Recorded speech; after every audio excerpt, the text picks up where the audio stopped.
For all you out there who don't own a Doberman, I'm gonna let you in on a little secret. When us Doberman owners are out in public with our dogs, strangers start acting just really weird. I love your Doberman! You're in for a laugh today, guys, and really a whole lot of truth too, because this is the chaos of how people will treat you once you get a Doberman. Yep, it's called the Doberman effect. And if you don't own a Doberman yet, well, you have this to look forward to. So what is the Doberman effect? Well, it's simple, honestly. It's just a quick shift in how strangers treat you after you own a Doberman. And it's very, very real. You wonder why they call this a unique breed? It's not just because of the dogs themselves, it's also because of how other people treat you when you have one. These are the 6 ways that you're gonna be treated differently once you get a Doberman. Number 1, the traffic stop. And no, I'm not talking about getting stopped by the police. That would honestly be a little bit more understandable depending on, what you're up to that day. But no. I'm talking about getting pulled over by strangers who have owned Dobermans or know someone who has owned Dobermans at some point in the past. Now, my first introduction to this traffic stop phenomenon when you own a Doberman was honestly a little bit scary. And I actually remember this day really clearly. I was out for a walk with my first Doberman Cooper, just only around my neighborhood. But this walk took us out onto kind of an extremely busy road that was near us where we lived. It was just for a really short period of time though. But the cars were flying by at about 50 miles an hour on this real busy road.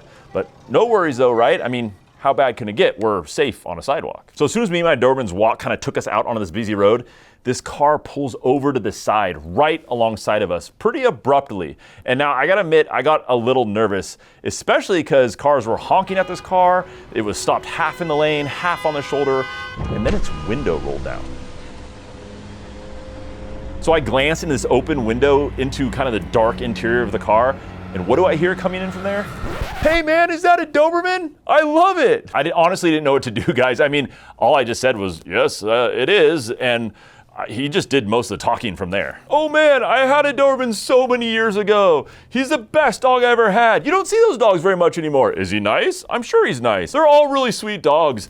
They got a bad rap, you know what I mean? Oh man, and he would always do this crazy thing every time I fell asleep. And on and on and on it went. I'm like, yeah, okay, great. Oh yeah, that's awesome. All right, bye-bye now. And I started walking, and what does he do?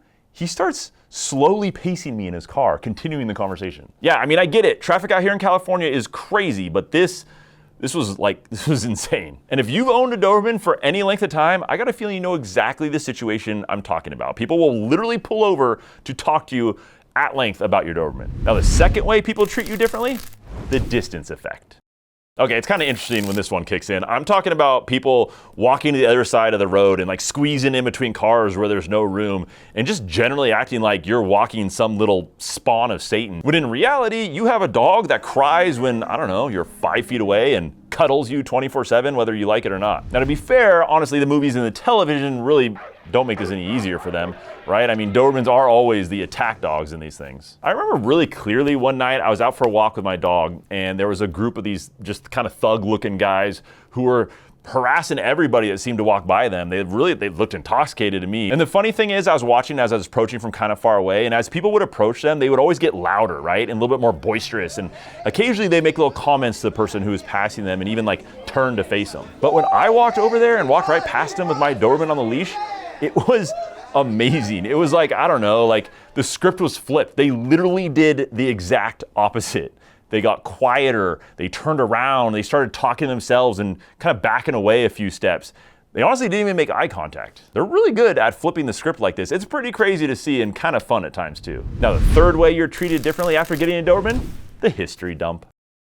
It's always the same with these history dump types. Kind of goes like this. They'll basically ask you, I don't know, like one line about your dog. Oh, how old is he? Or where did you get him from? And that's it, my friend. That's all the talking that you get to do. Because the rest of the time, you're hearing about the last 30 years of that person's Doberman experience. I'm talking about like everything from, I don't know, every family member they've ever known that's had one, every friend that's had one, every time they've even like passed one on the road or maybe just seen one on TV. It's kind of crazy. In fact, I bet you a lot of money that the next time that you're out with your Doberman, you get a history dump person, they're gonna say one of the following 2 lines. They're the best breed ever.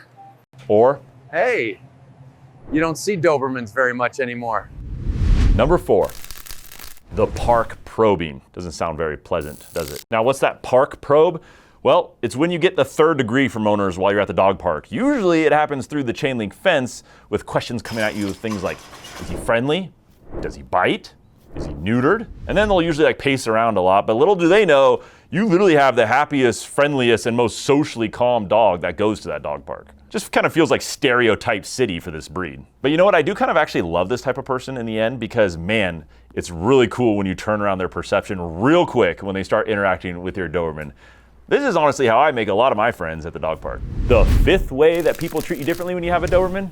The on second thought approach. A great example of this was one evening when I was out walking in my neighborhood and I came across this gentleman raking his front lawn, or raking someone's front lawn. I think honestly he was hired by the homeowner. I don't really know, but he was a straggly, tall, thin-looking guy with lots of scabs on his arms, just kind of picking at him, scratching at him, talking real fast. You know the type of person that I mean, type of person you probably invite into your house for dinner, right? I started to get a lot of questions about my dog, and I thought it was heading towards, the history dump person, but he wasn't making much sense, and he was holding this big rake, with my Doberman didn't really like very much. And my Doberman Cooper was watching him so closely with a stiff body, ears erect, kind of looking him up and down with his nose pointed right at him. And keep in mind, my Doberman Cooper had nothing but the sweetest, gentlest of histories. He was just a family dog. I mean, it really just, if it wasn't for his looks, just based on the way he acted around the house, you'd assume he's a poodle or something. Well, when this guy approached a little too fast with his big rake in his hand, this poodle of a dog lunged towards him, snapping and barking at him, and it caused this guy to, he stumbled, he dropped his rake, and he was like, whoa, okay, I'll set that rake down. And then he just started backing away, and I couldn't help but to laugh to myself a little bit as I continued my walk right past him. No protection training for him, no bite work, all just natural Doberman instinct coming out. You've seen 5 out of the 6 ways that you're treated differently after getting a Doberman. Number 6 is a personal story of mine that could have led to a little bit of a family rift in my family. But first, I do want to mention the sponsor of this video, Ollie, and their incredible fresh meals for our dogs that are delivered straight to your door and made with vet nutritionists and real clean ingredients, just like the same ingredients you'd find in your own kitchen. Just think like real ingredients, like real chicken, beef, pork, sweet potatoes, real veggies, and just other real quality food along with a perfect blend of nutrients and a meal plan that's tailored specifically to your Doberman's needs. This isn't just any food, guys. This is a game changer that really helps reduce anxiety. It supports their high energy and even makes those teething or training days a little bit easier. I've seen it firsthand quite often with the Dobermans I train. It leads to calmer puppies, and it means happier interactions, whether it's at the park or on a walk where strangers, can't resist chatting your ear off about your dog. And here's the best part, guys. Just head on over to DobermanPlanet.com/freshfood. Just type that right into your browser or click on the link in the description down below and it'll take you straight to Ollie's site. Then just use the code DobermanPlanet, all caps, all one word at checkout, and you'll get 60% off your very first box to help you kickstart your Doberman's health journey and, keep those unique traits shining for the world to see. Plus, by supporting Ollie, you're also helping us create more videos like this so we can celebrate this amazing and truly unique breed. Trust me, your Doberman will also thank you, and this community will grow stronger as a result with healthier, better pups. Okay, now number 6, and I'm gonna call this Mom's Love Only Goes So Far. And yes, this is a personal story of mine, but it absolutely illustrates how you can be treated very differently with a Doberman, even by your own mother. Now, I honestly possibly have one of the sweetest mothers in the whole entire world, and she loves me.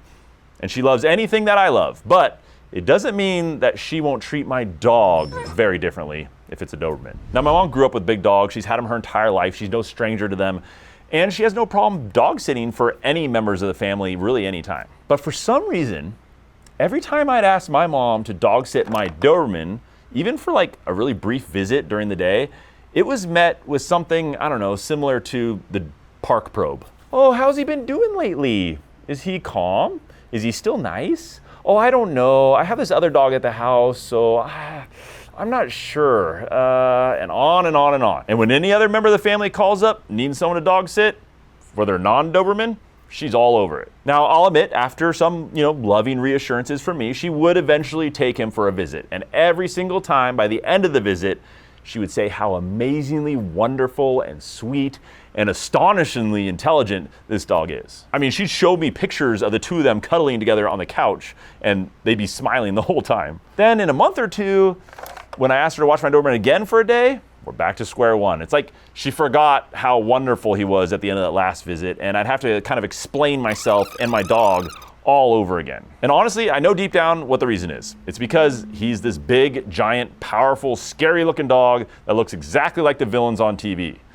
I mean, let's forget the point that he kind of acts like a Cabbage Patch Kid. So yes, even your own family very well might start to treat you a little differently when you choose to get a Doberman. Sorry, Mom, it's the truth. Had to share it. Don't be mad. Look, it's no doubt that Dobermans are just about the most unique dog breed in the world, at least in my opinion. I mean, they look incredibly different, their stature is different, they stare at you right in the eyes when you're talking to them, they follow your visual signals like no other breed does. I mean, they're an astonishing dog. So is it any surprise, honestly, that people treat you very differently and even act differently themselves when they're around your Doberman? Not really. And to Doberman owners out there, have you ever had any of these things happen to you? Let us know in the comments below if you've ever been treated any differently with your Doberman. Just simply start your comment with my story. Then let us know. Let's share some of these cool stories and build this tight community of Doberman owners. Thanks for hanging out with me, guys, and of course, I'll see you next week.